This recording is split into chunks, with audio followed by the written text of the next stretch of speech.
Being the pleasant person was the foundation of Jay Leno's success. Family values, clean jokes, and a faithful husband. For 40 years, however, a rumor followed him. An affair that had the potential to ruin everything. Leno consistently rejected it outright. He is now 75 years old and rewriting his story to care for his wife who has dementia. Part of the rumor was accurate. He acknowledges. Hollywood will be shocked by the revelations in his memoir. Someone who meant more to him than anyone realized is mentioned in the confession. The most beloved host in America has $1 million secret. On April 28, 1950, Jay Leno was born in New Rochelle, New York. There were two distinct sounds coming from his house. Scottish-born Catherine, his mother, frequently sung lullabies with a strong accent. His father Angelo worked in insurance and was usually talking rapidly, trying to clinch transactions. At the age of 11, Catherine had traveled alone to America. She had promised herself that her children would learn to work hard, even if she didn't speak English when she first arrived. To reach his sales target, Angelo once traveled through 3 states in a single day. Stories and melodies filled their home at night. Young Jay listened intently while seated at the table. He would recite his father's wholesale speech to the neighborhood kids when he was 7 years old. He even made a few pennies by using fictitious insurance tables. He discovered early on that you might succeed by both being witty and working hard. Additionally, he made the decision that he would never survive on a single paycheck. Jay had problems in school. He was considered slow by his teachers. He struggled with reading and frequently mispronounced words. He had dyslexia, but he was unaware of it at the time. He had trouble with fundamental phonics in 1st grade. He had to repeat the entire year in 5th and 8th grade. He was advised to drop out by a guidance counselor in 1968. Instead of sobbing, Jay cracked a joke. He reversed all the letters and mimicked the man's solemn tone. His classmates' laughter set him on fire, and he received detention as a result. He started penning jokes every night. In an attempt to stimulate his brain, he filled full notebooks and made himself read them backward. He played a phony weather report and warned about teacher layoffs while sneaking into the school's announcement booth when he was 17.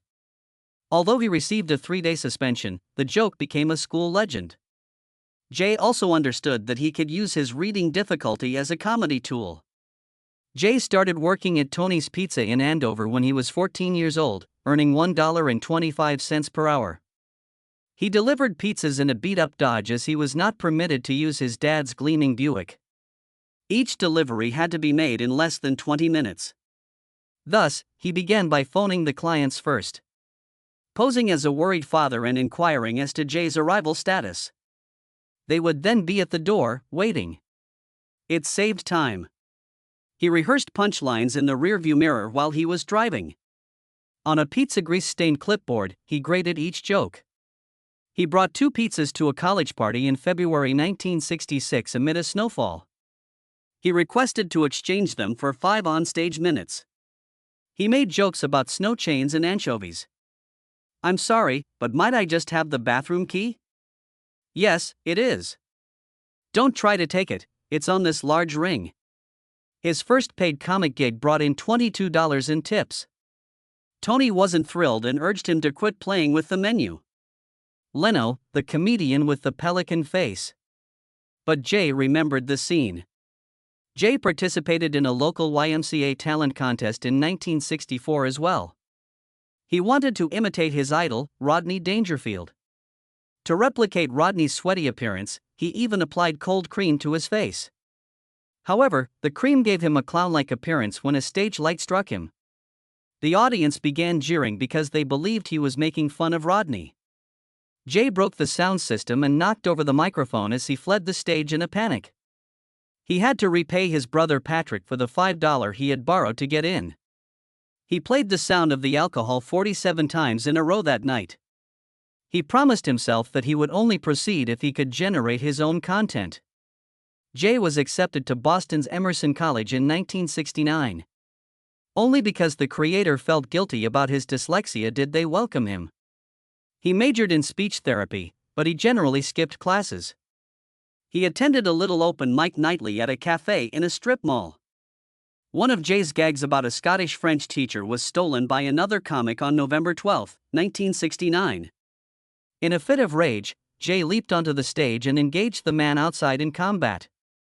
The crowd read him his vowels and began to shout. Although campus police arrived, no one was taken into custody. Jay developed the chin-forward stance that became a part of his persona after chipping a front tooth during the battle. In response to the school's threat of expulsion, Jay volunteered to launch an official comedy club. That club is still going strong today. With barely $350 and a rusty Chevy, Jay traveled to Los Angeles after graduating in 1973. He just had time to perform at 2 a.m. after sleeping on fellow comic Tim Thomerson's couch. Without charge. His clean-cut manner annoyed Mitzi Shore, the owner of the Comedy Store, who banned him for 6 months. Jay performed in pizza joints and even did comedy for $40 a night in a topless lounge inside the Aladdin Casino in order to make ends meet. Jay never forgot how Mitzi treated him, and he eventually declined to perform there for decades when David Letterman helped him regain entry to the Comedy Store in 1974. On March 2, 1975, Jay made his debut on The Tonight Show. Johnny Carson ordered the band to stall and reduced Jay's allotted 5 minutes to 3. Backstage, Jay and Carson got into a heated argument. Carson cautioned him against pushing it. After the producers worked things out, Jay's performance was postponed until May. For an insatiably hungry 24-year-old comedian, that 9-week wait seemed like forever. Dated 5 separate ladies who shared the same birthday between 1973 and 1976. It's like dating the same person in 5 wigs, he remarked on September 5. Even a gossip columnist dubbed him Mr. Virgo Vortex. Jay developed an obsession with finding out people's birthdays, which resulted in odd rumors in the entertainment industry. Jay then met Mavis Nicholson at the Comedy Store on April 30, 1976. He accidentally ran into her while he was in a hurry to use the restroom. Near a broken urinal, they conversed. He asked her birthday when he spotted her again at the ladies' room after the show. Jay only laughed when she mentioned September 5. That evening, they went to eat chili. Jay was performing at more than 300 shows and traveling 52,000 miles that year, so their first actual date didn't take place until August. They managed to make it work. In 1978, Jay received a small part in the movie American Hot Wax, portraying a driver named Mookie. He spent 10 weeks filming and received $5,000. Despite having a $6 million budget, the film only made $2.2 million. He was advised to stick to stand-up by a producer. The movie flop and a pay strike at the humor store pushed Jay into a rut. He considered becoming a mechanic and selling his old 1955 Buick. However, he played in Denver for 2,800 people on October 6, 1979. That evening, he made the decision to remain in comedy for the rest of his life after the event sold out. Mavis married Jay on November 3, 1980. They chose the date to coincide with the anniversary of his parents' marriage. The tiny wedding took place at a friend's house. Although they had begun dating in January 1976, it wasn't love at first sight. Mavis had come to the club only to meet people for her writing career, but she liked Jay's look and said he was lovely. Rather than romance, loyalty was the foundation of their marriage. Their belief was to support one another during both good times and bad. That proved to be crucial, particularly after Mavis was given a dementia diagnosis in 2024. Jay's career truly took off when he became the frequent guest host for Johnny Carson on The Tonight Show in 1986. But he was cautious. In private, he spoke with NBC executives and worked behind the scenes to become the next host, while pretending he wasn't attempting to replace Carson. This strategy was successful. Many people felt betrayed by what happened in Hollywood on May 25, 1992. The Tonight Show was taken over by Jay Leno, but the way he was seated astounded everyone in the business. It was widely anticipated that David Letterman would be the following host. Even Johnny Carson, who had dominated late-night television for many years, wanted Letterman to succeed him. In truth, Carson would frequently email Letterman monologue gags in his last years. However, NBC took a different approach. Leno, who had been Carson's frequent guest host, received it. Carson's disappointment was obvious. In his last episodes, he made no reference to Leno. He even made 2 appearances on Letterman's CBS show later, which many saw as a clear message. Letterman felt a great sense of betrayal. In June 1993, he departed NBC and established his own show on CBS. People in the company referred to that entire changeover as a loyalty test since it was so unpleasant. Leno had to choose a side, and many believed he betrayed those who supported him. It changed his image. Someone eager to do whatever it required, even if it meant burning bridges. It wasn't a good debut night for Leno as host. On May 25, 1992, his first episode aired, and it was a complete failure. Numerous famous people who adored Johnny Carson declined to attend. Leno was forced to call agencies and almost beg them to send visitors. The ratings were horrible. NBC panicked, and behind the scenes, things were worse. Helen Kushnick, Leno's longtime manager, has begun covertly banning celebrities who appeared on other shows, such as Arsenio Hall. This made enemies fast. On September 20, 1992, just 4 months later, NBC arrived at Leno's home. He was given the option to either fire Helen or lose the show. She was harming his career, they said. Before everything really started, that initial catastrophe almost put an end to everything. By 1993, Jay Leno had taken a different route and began making jokes about O.J. Simpson. Leno made everything into a comedy, including the murder case and the courtroom drama. He produced more O.J. More jokes about Martha Stewart or Michael Jackson than about anybody else. He used individuals disguised like Judge Lance Ito to create the bizarre dance performance known as the Dancing Itos. He even used the Gilligan's Island music to mock the murder case. David Letterman said the matter was too serious and avoided making those gags. Leno, however, went all out, transforming tragedy into nightly giggles. For others, it was excessive. They claimed that by turning death into a joke, he had gone too far. But the ratings went higher. There was a cost to that achievement. Late-night humor has turned vicious, according to critics. Unexpectedly, Leno's reputation was saved in July 1995. Hugh Grant's relationship with a prostitute, Devine Brown, led to his incarceration. The scandal was massive. Nevertheless, Grant was able to keep his Tonight Show reservation. He left by himself on July 10. No spin doctors, no handlers. What the hell were you thinking? Leno questioned, meeting his gaze directly. The question was not sidestepped by Grant. He acknowledged that he had made a grave error. The show received extremely high ratings that evening. Later, Leno admitted to his wife that he felt guilty about making fun of Grant's embarrassment. However, it was successful. The honesty was well received. Leno had already made a difficult decision in September 1992, just a few months prior. Helen Kushnick, who had supported him for 17 years, was fired by him. NBC made him do it. Because she had been blackballing stars, keeping her became too risky. She filed a lawsuit as soon as she left. The fight was ugly. However, by 1999, Leno's show was outperforming Letterman in terms of ratings, drawing in 5 million viewers per night. The world saw how far Leno would go to maintain his position of power after that firing. NBC made a significant statement in 2004. In 2009, they predicted that Conan O'Brien will take over The Tonight Show. Although it appeared to be a tranquil idea, Leno was actually preparing something else. As Leno was negotiating with NBC for a new program at 10 p.m., he was telling everyone that he backed Conan. Viewers would be drawn away from his show because it would air directly before Conan's. People were in disbelief. He appeared to be trying to sabotage Conan's chances by grinning in public. This action violated an unwritten television guideline. It seemed cunning. To the surprise of the entire television industry, it also eliminated a third of NBC's primetime program. Many people thought Leno's farewell on May 29, 2009, was genuine. On camera, he sobbed and declared himself the luckiest man alive. However, he returned with the Jay Leno program in September 2009, a mere 4 months later. His act of saying goodbye was all that it was. More than 18 million people watched that first night back. The illusion, however, was shattered.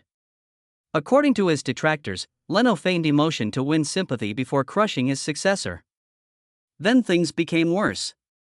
NBC's confidential emails were hacked in January 2010.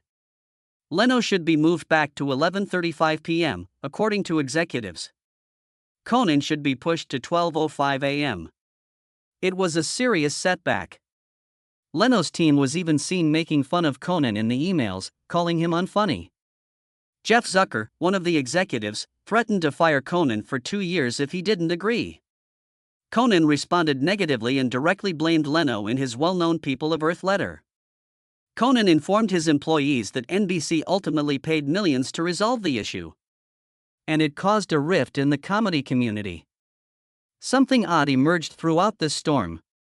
Leno disclosed in a 2014 interview that his wife Mavis and the other 5 women he had shared a home with were all born on September 5. With that birthday, he even claimed to be able to feel people. He said that as soon as they met, he asked Mavis about it. On other shows, this peculiar design was made fun of. People began to question whether Leno's fixation with control permeated his private life as well. Leno sued someone for stealing his jokes back in 2006. He filed a lawsuit against book publisher Judith Brown for utilizing his work. A surprising event occurred during the 2008 settlement of the case. Leno was accused of taking jokes himself by other comedians. It revealed a more sinister aspect of comedy, where line stealing was more prevalent than fans may have thought. Not everyone agreed with Leno's assertion that he wished to preserve joke writing as an art form. His reputation as a decent guy was called into question by the $1 million legal battle. Later, in 2015, Conan was the target of a similar lawsuit, which he resolved in 2019. In March 2010, Leno returned to The Tonight Show following all the turmoil. However, things were different now. By July 2010, the ratings had started to decline. His average viewership fell to roughly 4.4 million from 537 million. The audience also grew older. Compared to Conan's group, the median age increased to 56, more than 10 years older. Leno dropped from 1.5 to 1.15 among the crucial 18 to 49 age group. The energy had left him, yet he continued to lead Letterman. His highest viewership since 2010 was 4.99 million in his last week in February 2014. However, there was no evidence that he ever acknowledged feeling out of touch. After permanently departing late at night, Leno focused entirely on automobiles. He opened Jay Leno's garage and displayed his incredible collection. 160 motorcycles and 180 vehicles are kept close to the Burbank airport. From steam automobiles to supercars, he displayed them all. Although there was no evidence of a significant garage fire in 2012, on November 12, 2022, a serious incident did occur. He was working on a steam car in 1907 when gasoline sprayed and burned his face. Approximately 7% of Leno's body was burned in the 2nd and 3rd degrees. He had skin grafts and oxygen therapy during his 10 days in the hospital. Leno returned to the stage just 2 weeks after that fire. He gave a performance at the Comedy and Magic Club in California in November 2022. "We have 2 shows tonight, ordinary and extra crispy," he joked, referring to the burns. The performance sold out. The speed at which he recovered astounded everyone. He continued to do stand-up even during his time on The Tonight Show. His self-deprecating quips were nevertheless adored by many. And how he made jokes out of suffering. As a recurring character on Last Man Standing, Leno started a new chapter in 2015. He portrayed Joe Leonard, a mechanic. He and Tim Allen had a light-hearted rivalry off-camera. They drove more stylish antique cars to the set in an attempt to outdo one another. Nancy Travis, their co-star, claimed that it became a daily struggle. Tim Allen even shared images of their vehicle fights on the internet. Leno loved vehicles for more than just television. Even on stage, it was evident in everything he did. Jay Leno was working on a very antique 1907 vehicle in his Burbank garage on November 12, 2022. The White Motor Company produced the steam-powered vehicle. He instructed a friend to blast air through it while he was sleeping underneath it in an attempt to unclog a fuel line. But all of a sudden, gasoline exploded. The pilot light set it on fire a second later. Before Jay could move, the flames struck his face. He ultimately had burns to 7% of his body. His face was severely burned, along with his hands and chest. According to the physicians, he had third-degree burns on his face. To aid in his recovery, they even applied skin fragments from human cadavers. He had daily special oxygen treatments during his 10 days at the Grossman Burn Center. Jay announced to the audience that there will be 2 shows tonight, one standard and one extra crispy, just a few days after he had left the hospital. Though everyone laughed, his suffering remained acute. Then there was another mishap. 2 months later, on January 17, 2023, Jay was riding a 1940 Indian motorcycle outside his garage. He was 72. He began to turn around after noticing that the bike was leaking gas. To get there more quickly, he chose to cut through a parking lot. However, a wire had been stretched across the lot by someone. It has unclear markings. Like a clothesline, the wire struck him in the neck. He was thrown off the bike by it. He damaged both kneecaps, cracked 2 ribs, and broke his collarbone. His comedy shows had to be put on hold while he underwent shoulder surgery. Jay, however, continued to be humorous about it. What could go wrong with a 72-year-old man riding an 83-year-old motorcycle, he said. The story didn't end there. In 2024, Jay was in Pittsburgh on November 15. That evening, he chose to walk to a restaurant before his show. He attempted to take a shortcut down a hill because the trip was lengthy, roughly a mile and a half. It didn't seem so steep to him. However, he stumbled on the rocks halfway down. He plummeted 60 feet. He shattered his wrist when he hit the ground. His fingernail fell out. He wore an eye patch because his eye was so severely injured and swollen. Nevertheless, he still performed that same evening despite everything. The great thing about this age is that you don't learn from your mistakes, he quipped later. You simply continue to act foolishly. People began to question whether Jay was intentionally chasing danger as a result of all these mishaps. His garage is filled with vintage equipment, more than 180 cars, and 160 motorcycles, many of which are unsafe to drive and have not been restored. He once acknowledged that he felt alive when he rode and worked on them. After he healed from one injury, he immediately returned to it. He quickly returned to the garage following the 2022 fire. He did not slow down after the 2023 motorcycle accident. He continued to walk on stage despite the fall of 2024. Those in his immediate vicinity began to fear that Jay wasn't simply unlucky. He may have a rush addiction. His job also began to suffer as a result of these incidents. He had to postpone a major event in Las Vegas following the fire in 2022 due to what was described as a critical medical problem. His stand-up performances had to be put on hold once more. Following the motorcycle accident, he performed despite the hill fall, which occurred right before another event in Pittsburgh. On multiple occasions, his crew has had to rearrange things. Jay attempts to pretend that nothing is wrong, but people close to him are aware that he is overtaxing his body. His will to continue performing despite his injuries is both admirable and frightening. Jay's story has another element that many people are unaware of. He never had children with his wife, Mavis. Mavis had no desire to become a mother. She informed her own mother that she would never marry or have children when she was just 7 or 8 years old. That, she thought, was how women were trapped. However, when she met Jay at the Comedy Store in January 1976, everything changed. That evening, he was giving a performance. The front row was where she was. They began to converse. She immediately informed him that she had no desire to have children. Jay was fully aware of that. "My wife and I have been married for 32 years, he once remarked. "We have a cat, but no children." Mavis, however, was anything but typical. She assisted in spearheading a significant anti-Taliban campaign in 1999. She and Jay made a $100,000 donation to support Afghan women as members of the feminist majority group. Even a $8 billion pipeline project in Afghanistan was cancelled by a major oil corporation thanks to Mavis. Because of her audacious position, she became a target, spoke in Congress, and hosted events with famous people.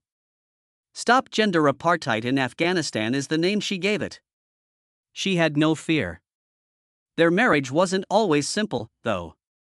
Jay had very strict work habits. He worked non-stop while hosting The Tonight Show, which brought in up to $255 million annually. He even crept into NBC closets to listen in on confidential discussions concerning his successor as presenter. Jay's comedy work was previously described by NPR as having an almost obsessive obsession. He was successful because of his desire. However, it also prevented him from being at home. Then everything changed in April 2024. Jay requested legal authority over Mavis' money in court. After years of exhibiting symptoms of dementia, physicians ultimately determined that she had Alzheimer's disease. The court documents were devastating. Jay wasn't always recognized by Mavis. Her birth dates slipped her mind. She occasionally spoke of her parents as though they were still living. The judge commended Jay for his care and awarded him complete authority. Mavis was in the best care, according to their lawyer as well. This was disclosed by Jay in April 2025. "I still enjoy spending time with her," he remarked. "They play memory games, watch TV, and he prepares dinner. But it's really difficult behind the scenes." After feeding her, he sobbed once and claimed it still haunts him. He helps her eat and carries her to the restroom. And spends the entire day by her side. Even though he dislikes the tasks, he is glad to be performing them. She didn't trust him when he once said that they had supper at the White House with Barack Obama. There was also another odd information revealed. At one point in his life, Jay shared a home with 5 ladies, all of whom were born on September 5th. It was not his plan. It simply occurred. September 5th is also the birthdate of his wife, Mavis. He laughed when he inquired about her birthday and she replied. He simply replied, "Oh, nothing," when she inquired why. Astrology enthusiasts later learned that mothers born on September 5th have their sons in the same sign, with Jay's moon sign at 13 degrees Virgo. These days, some claim it's not pure luck. It is referred to as a cosmic match. Jay also mentioned David Letterman in April 2025. They had been at odds over The Tonight Show for years, but Jay expressed his want to see him again. He related how he was instructed not to discuss Dave's heart attack on television following it in 2000. Newspapers criticized him when he remained mute. According to one headline, Leno was the only one who didn't wish Dave well. Jay claimed that he is still hurt by that experience. He even shocked Letterman at his Malibu home once, but claimed that it was among the most uncomfortable days of his life. Jay is currently writing a memoir at the age of 75. There will be surprises, he warned. The rumor that he had an affair in the 1980s is one subject. He disputed it for many years. However, he now claims that the rumor is only half accurate. He intimated that there are many things fans are unaware of, but he did not provide specifics.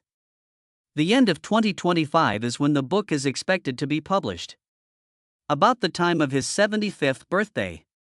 Insiders believe it may be one of the most stunning celebrity books in recent memory, and major publishers are vying for the rights.